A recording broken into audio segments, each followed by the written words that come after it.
নমস্কার বন্ধুরা, পিয়ালি রান্নাঘরে সবাইকে অনেক ভালোবাসা জানিয়ে আজকে আবার একটা রেসিপি নিয়ে চলে এলাম। তো চলো শুরু করি। প্রথমে ঝিঙে, ডাঁটা, কাঁঠাল দানা, আলু, পটল আর কুমড়ো সব সরু সরু করে কেটে ধুয়ে নিয়েছি। আর নিয়েছি মাছের ডিম, ধুয়ে নুন হলুদ মাখিয়ে ঝুরঝুরি করে ভেজে তুলে নেব।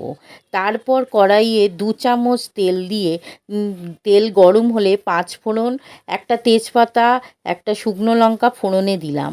সুন্দর গন্ধ বেরোলে প্রথমে ডাঁটাটা একটু ভেজে নিলাম, তারপর আলু আর পটল একটু ভেজে তারপর বাকি সব সবজিগুলো দেব।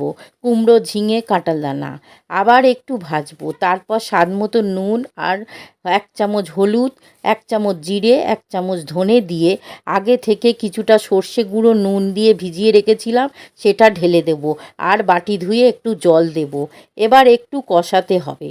তারপর 1 চামচ লঙ্কা গুঁড়ো দিয়ে 2 বাটি জল দিয়ে দেব। জল ফুটে উঠলে ভেজে রাখা মাছের ডিমটা দিয়ে ভালো করে মিশিয়ে ঢাকা দেব 5 মিনিটের জন্য। 5 মিনিট পর হাফ ইঞ্চি আদা আর 2 চামচ চিনি দিয়ে মিশিয়ে আবার 5 মিনিটের জন্য ঢাকা দেব।